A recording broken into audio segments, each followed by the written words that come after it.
para mim. Bom, Marta, Maria e Lázaro estão aí e nós falamos das características deles, né?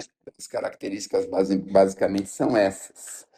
Bom, no Evangelho de Lucas nós temos lá uma informação muito interessante que Jesus se hospedava na casa de Marta e de Maria. E todo mundo conhece aquela passagem interessante, que a Marta fica toda eufórica, atarefada, agitada, e fala, chega até a pedir para Jesus, Jesus, por favor, pede para Maria me dar uma ajudinha aqui, pelo menos descascar o alho, a batata, alguma coisa, né?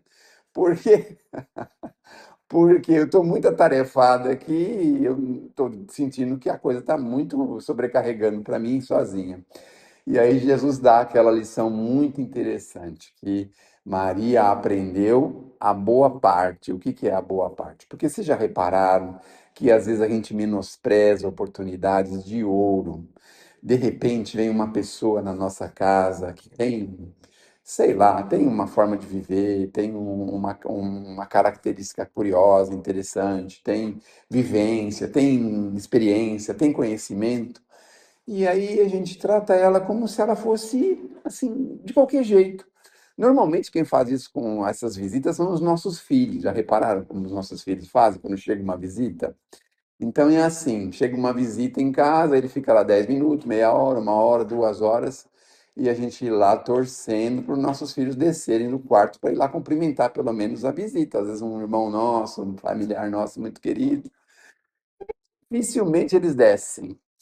Aí a gente pede, às vezes, licença, um minutinho, não é normalmente assim que a gente faz. Aí vai lá e fala, escuta, sua tia está aí, faz 2 horas que a sua tia está aí. Você não vai sair desse quarto? Estou quase terminando o negócio aqui, já vou. E aí, às vezes, ela vai embora, ele nem vê que a tia foi. E se são pessoas muito queridas, não se incomodam com isso, porque sabe que os jovens hoje estão muito atarefados nesses jogos aí. Está tendo uma construção de jogos e eles têm que construir, ajudar a construir, né? Ganhar ou perder naqueles jogos lá que não acaba nunca, né? Pelo amor de Deus, né? Então tá toda hora saindo um jogo novo e tá toda hora alguém tendo que vencer o jogo. Então fica nesse dilema, nessa dificuldade. Então, normalmente nós temos isso, e a gente às vezes deixa de aproveitar aquela pessoa, de conversar com ela no sentido de ir numa determinada direção, num determinado conhecimento. E muitas vezes a pessoa tem prazer de falar aquilo que ela vive, que ela milita, que ela trabalha. Às vezes tem um trabalho social, por exemplo, você não se interessa pelas coisas que ela faz. Às vezes ela tem um trabalho espiritual, às vezes ela tem uma mediunidade, às vezes ela tem um conhecimento profundo sobre Jesus, às vezes ela tem um conhecimento profundo sobre alguma matéria científica, física, e a gente muitas vezes não aproveita. E aí pensa, poxa vida, por que que eu não aproveitei um pouco mais daquela nossa conversa que a gente poderia ter tido? Porque muitas vezes as oportunidades não são frequentes, recorrentes. Na maioria das vezes a gente se arrepende de não ter desenvolvido um pouquinho melhor aquilo que aquela pessoa poderia nos ajudar bastante com o seu cabedal de conhecimento. Então, o que sugere para a gente é isso, que, por exemplo, está lá Jesus na casa de Marta e Maria. Agora você pensa uma coisa, dava para a gente tirar alguma coisa de Jesus conversando com ele? Agora eu pergunto outra coisa para vocês. Vocês acham que terminou já o serviço de descascar batata, alho, mandioca, de cortar cebola? Acabou esse trabalho? Ele não ia sempre existir? Então, será que ela não poderia ter tido essa possibilidade de pensar o seguinte: eu estou aqui com uma criatura fantástica, sensacional.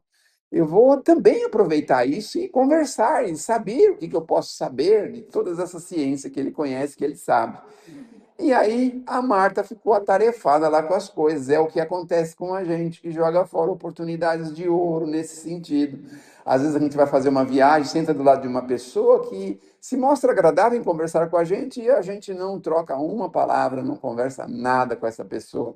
Ou a gente mesmo tem muito a oferecer para as pessoas e as pessoas não aproveitam aquele instante com a gente. Então, o que que nós podemos fazer? Basicamente, o que fez ali, né, a Maria, ela fez aquele trabalho de ficar escutando, bebendo os ensinos de Jesus. Imagine se fosse hoje. Vamos só imaginar se Jesus fosse a nossa casa. E aí tá o seu filho lá no videogame, e você tá lá fazendo alguma coisa na cozinha. Ô, Jesus, senta aí na sala um pouquinho que eu já vou. Aí deixar ele sentado lá, né? 1 hora, 2 horas.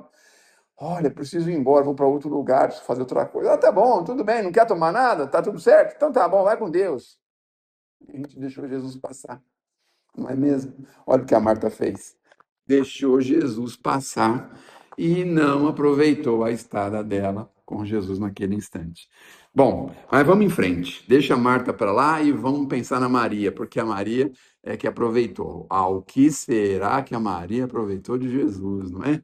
Isso aí é um mistério, só ela mesma pode falar isso, não é? Bom, todo mundo já sabe então dessa passagem de que a Marta ficou agastada com a Maria, porque a Maria não ajudava, não é? Então, a reflexão para isso diz o seguinte: não se trata de condenar o trabalho da Marta. Não é uma condenação para o trabalho dela. O trabalho precisa ser feito, obviamente, não é? Mas cada coisa tem a sua hora. Isso serve para a gente também para outra coisa interessante. Sabe para quê? Que às vezes a gente está fazendo uma coisa e pensando na outra. Que nem, por exemplo, aqui. Eu vou fazer um esforço aqui e vou imaginar o que cada um está pensando. Ó, fazer uma força aqui, vou adivinhar. Certo? Tem gente que está pensando na janta aqui. Meu Deus do céu, a janta. Será que tem aquele bifão que falaram que ia ter, que teve no almoço? Será que vai ter na janta também? Aquele bifão acebolado? A gente está pensando nisso. Ou então está pensando assim, meu Deus do céu, amanhã eu vou ter que fazer um exame, não sei, tem que levantar muito cedo, um exame chato para substituir, tem que tomar 200 copos de água, meu Deus do céu. Tem gente que está pensando, está chegando o final do ano, meu Deus do céu, o que que eu fiz esse ano? Não fiz nada esse ano. Então a gente está fazendo, está num lugar para entender e aprender uma coisa, e está pensando em outra. Olha, está pensando no trabalho que deixou, nas coisas que precisa fazer em casa. Mas isso também não é de todo ruim, porque na maioria das vezes, sabe o que acontece? Eu já reparei isso, acontece comigo também. Às vezes a gente senta aqui, parece que a gente tem uma coisa assim bacana dentro da cabeça da gente, e a gente começa a pensar direitinho. Aí você começa a relacionar as coisas que você precisa fazer e não faz. Você começa, eu acho que eu vou anotar essas coisas. Não, eu vou lembrar, depois eu vou lembrar. Então é assim, eu preciso pintar aquela porta do quarto que está feia, já faz 6 meses que eu estou enrolando para isso, a tinta está lá, o pincel está lá, e eu não pinto. Ai, meu Deus do céu, a lâmpada do banheiro fica piscando, eu vou jogar aquela lâmpada fora, preciso trocar aquela lâmpada. A gente vai relacionando, faz uma relação de coisa que a gente precisa aqui. Olha que interessante. Ah, meu Deus, quanto tempo faz que eu não vejo fulano, ciclano, beltrano, preciso fazer um contato, uma ligação, uma visita. Aqui a gente consegue pensar nisso. Aí sai daquela porta para fora, parece que a gente sai como é que se fala assim, de um portal, aí sai de fora para fora, assim, a gente perde tudo, esquece tudo que tem que fazer e sai para lá e nem sabe exatamente o que tem que fazer no dia a dia. E passa, dorme na hora errada, faz o que não deve, perde tempo, joga coisa fora que não devia, faz um monte de coisa, um monte de coisa. Aí vem na outra semana, organiza de novo, todos os pensamentos, parece que eles voltam tudo para organizar a vida da gente, mas a gente não costuma aproveitar. Não é ruim, como eu disse, mas o quanto possível é preciso a gente fazer as coisas a cada hora no seu momento. Então, se estamos aqui, nós estamos aqui para nos confraternizarmos com os espíritos, conversar com eles mentalmente, pedir desculpas pelas nossas faltas, pelas pessoas que a gente ofendeu, que a gente criou problema. Nós estamos aqui para nos ajudar, procurar formas de crescer, de se desenvolver, buscar lá dentro da gente aquela vontadezinha bem pequenininha, um grãozinho de mostarda. Já viram o tamanho de um grão de mostarda? Ele cabe aqui nesse negócio aqui assim, nesse dedinho aqui. Se você colocar ele no bolso, você nunca mais acha. Grão de mostarda é desse tamanho. Então, é aquele grãozinho de mostarda que a gente está ali pensando para realizar alguma coisa e pedindo ajuda e pedindo apoio, pedindo aquela coisa de a gente pedir perdão muitas vezes. Será que eu posso ser um pouquinho mais humilde? Será que eu posso quebrar um pouquinho essa história do orgulho, da vaidade que eu tenho? Por que que eu fico me achando que eu sou o rei da Pérsia? Por que que eu fico me achando que eu sou o rei da cocada preta? Por que que eu fico me achando assim, meu Deus do céu? Eu vou no posto de saúde, eu quero ser o primeiro a ser atendido. Eu pego o ônibus, eu quero sentar num lugar que tiver disponível, alguém tem que levantar para me sentar. Eu vou no supermercado, todo mundo tem que sair da frente para me passar primeiro no caixa. Se eu entrar no supermercado, tem que ter um lugar perto da porta de entrada, porque eu estou falando isso também em meu desfavor, porque também são coisas que eu faço, viu, gente? Eu também quero parar na porta da entrada do mercado, também quero que todo mundo saia da frente na hora de pagar as compras, eu também quero isso, né? Mas aí a gente vem reflexionando sobre isso. Será que a gente pode ser um pouquinho melhor? Será que a gente pode dar um passinho para frente? Como que a gente faz para dar este passinho para frente? Como que a gente faz para se melhorar, para crescer, para poder enxergar, olhar para trás e falar assim, eu melhorei um pouquinho. A gente consegue já fazer essa reflexão? Como é que a gente estava 20 anos atrás, 10 anos atrás, 5 anos atrás? Como é que a gente estava? Estava diferente? Como que era o nosso comportamento, a nossa índole, a nossa moral? Como que era? Hoje a gente já tem diferença, a gente já é diferente. É isso que nós estamos fazendo aqui. É para isso que serve a encarnação. Então, aqui é o momento de fazermos essas reflexões. A maneira de Maria, nós precisamos estar aqui, conversar com Jesus e beber o que ele tem para falar para a gente, escutar. Então, algumas vezes ele vai falar coisas que a gente não quer ouvir, porque está fora das nossas, como é que eu posso dizer assim, dos nossos interesses. Mas ele fala, mas se continuar assim, continua torto, tem que desentortar. Então, estamos aqui exatamente para isso, tá certo?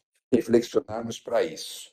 Bom, a Marta em si representa uma ação necessária. Nós precisamos fazer as coisas, obviamente, não é? Mas a Maria representa a meditação e o amor. Então, é preciso saber em cada momento o que que nós podemos representar, a Marta ou a Maria, a cada momento. Tem hora que nós precisamos regaçar as mangas, não é assim? Em casa, por exemplo.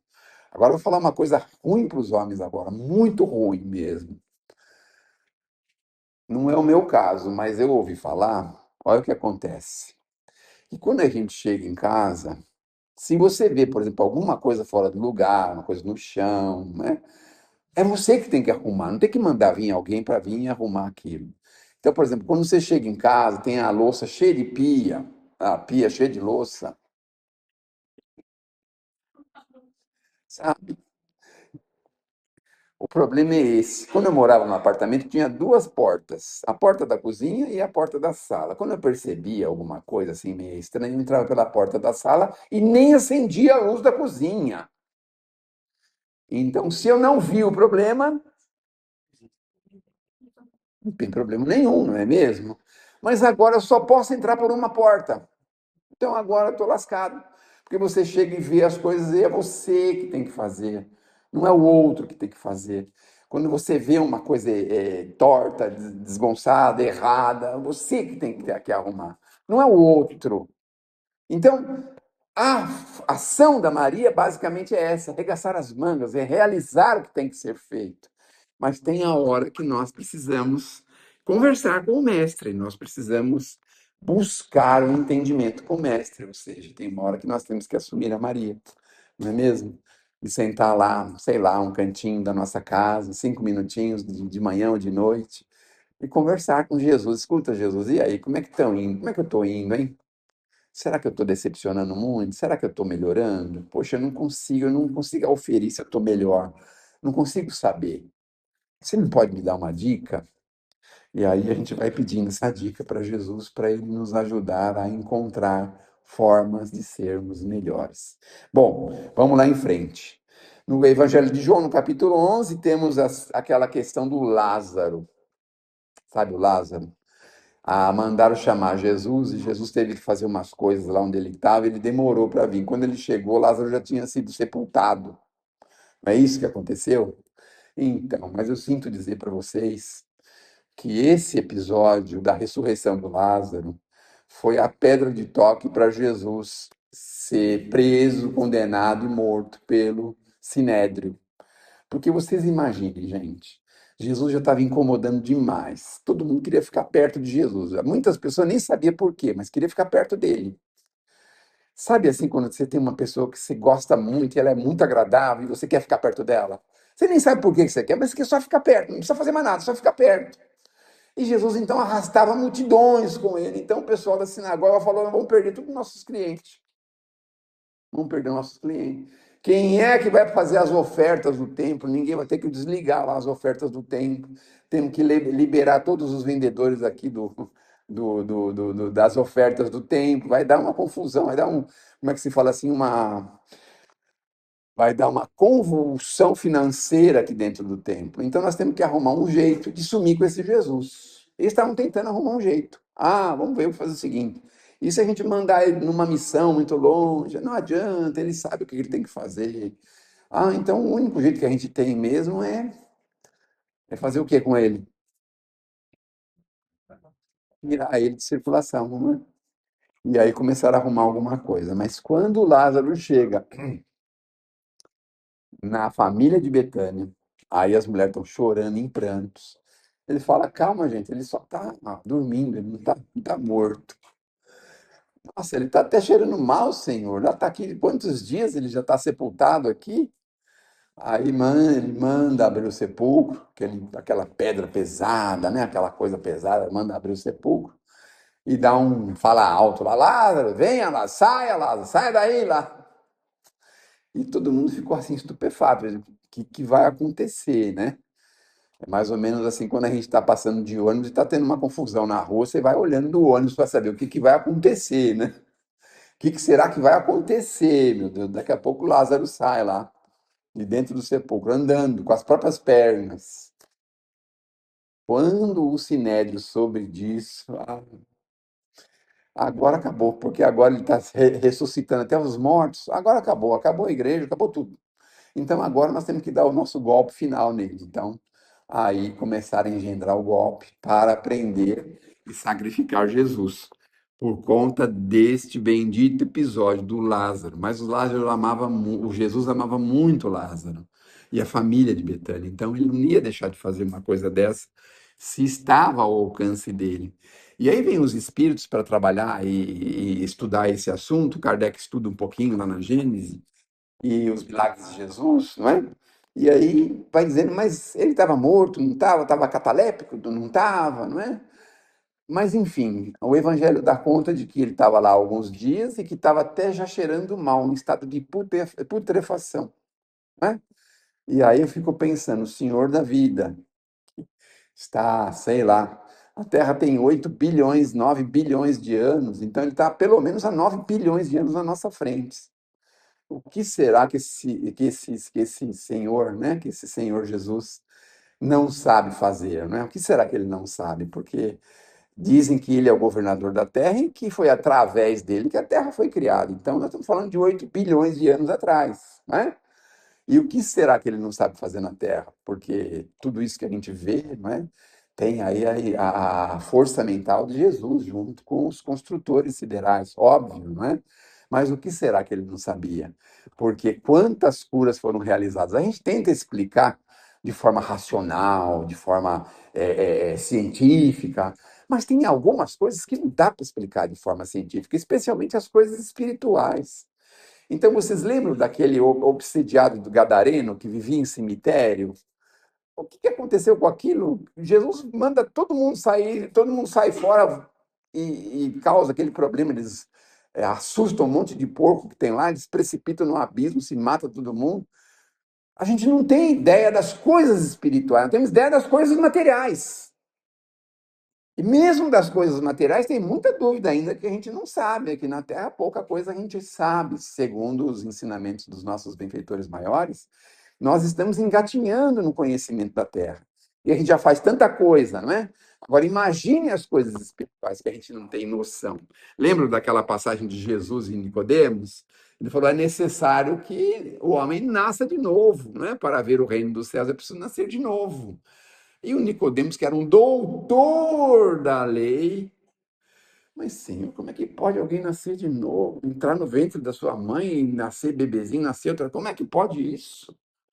Aí Jesus dá aquela passada, dá aquela informação bonita, né? Fala assim: bom, veja que a gente não sabe de onde vem um vento, para onde que ele vai, então, sabe, são coisas tão básicas que vocês não sabem ainda.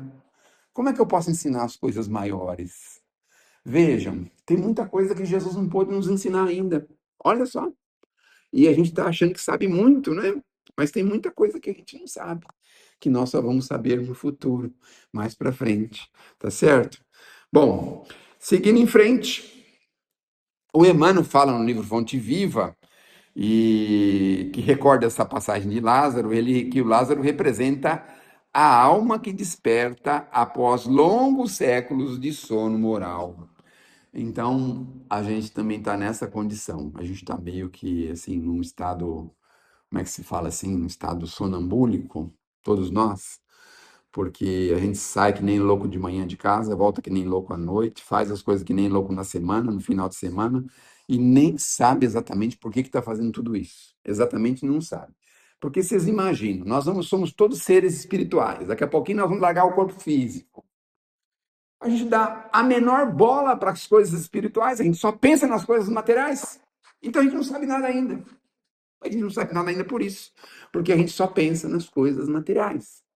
Bom, mas seguindo em frente, ele também fala para a gente que sai do túmulo a indiferença do egoísmo, da culpa e vem para a luz do amor. Então, a ressurreição do Lázaro pode representar para a gente isso. Ir em direção ao amor, ou seja, ir em direção a Jesus. Olha que coisa legal. Será que nós estamos indo em direção a Jesus? Será? Olha que é difícil, né? Mesmo com o Waze da vida. E engraçado, né? O homem cria umas coisas tão bacanas, né? Porque o Waze é assim, mesmo se você erra o caminho, ela conserta e não reclama. É, ela não reclama, não começa a xingar você, né? Seu burro, não era para virar à esquerda, era para virar à direita. Não, ela simplesmente corrige, só isso, não é? Agora imagine o caminho para Jesus. Se a gente começar a acertar um caminho na direção de Jesus. Como é que acerta o caminho na direção de Jesus? Ah, não é muito difícil. Os Espíritos estão cansados de falar para a gente. Prática do amor, prática do bem, prática da caridade. É assim que a gente vai acertando e indo em direção ao caminho de Jesus. É isso que representa Lázaro para nós. Bom, o Chico também dizia assim: o trabalho é a bênção da vida, mas é preciso reservar um tempo para ouvir Deus no templo do coração. A gente reserva um minutinho para o Criador. Imagine, dá para a gente tudo que a gente tem, né?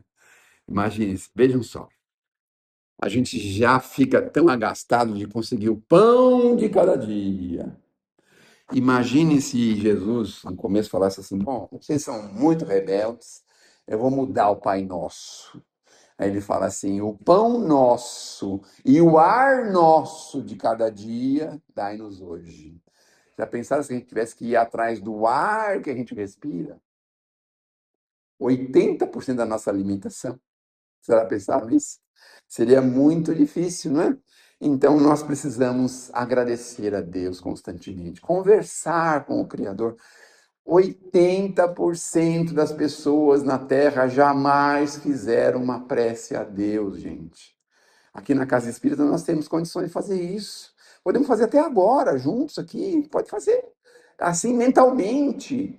Eu sei que tem coisas que a gente jamais teria coragem de confessar, são inconfessáveis. Mas a gente pode conversar mentalmente com o Criador aqui.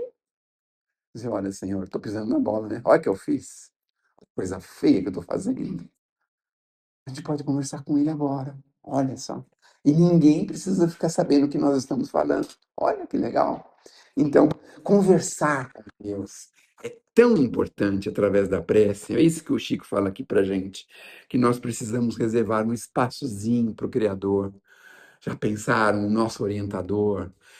O pessoal que faz faculdade tem ao final o final, o final da faculdade tem um tal do um trabalho que tem que ser feito. Como chama esse trabalho? TCC, mas isso daí é diminutivo, que é abreviação, né? O que que é? Como é que é? O que que significa o TCC? Trabalho de conclusão do curso, né? Então, a gente precisa se dedicar a isso na hora que a gente está lá estudando e tal. Nós temos que reservar um espaço para isso, não é? E o espaço que a gente reserva para Deus, será que a gente tem esse espaço? Ah, mas que horas que eu posso fazer isso? Bom, a hora que você quiser. Mas eu posso dar uma dica. Você pode fazer isso na primeira hora da manhã. Quando tá tudo, você não fez nada ainda, você nem começou a vir o dia ainda. Aí você vai lá, senta aquele espaço reservado de 2 metros quadrados, fala isso, aí, senhor, tô aqui, ó. E aí, como é que vai ser? Tudo bem? Hoje? Comigo? Posso continuar aí as minhas tarefas? Tem alguma novidade aí para mim? Pode conversar com Deus de forma moderna, dessa forma, né? Não precisa ficar, Senhor, Senhor, Senhor, Senhor, toda hora, Senhor. Vai de forma moderna. Ninguém aguenta ficar ouvindo Senhor, Senhor, Senhor toda hora. Ninguém aguenta. Aí você vai e fala com ele, ó, começando hoje, agora aí. E aí, tudo certo? Posso continuar? Tudo bem comigo? Pode me dar um apoiozinho na hora que eu tiver um piripaquezinho, um streamilique, ou um chilique, ou siricutico? Pode me dar um apoio? Siricutico é coisa do interior, né?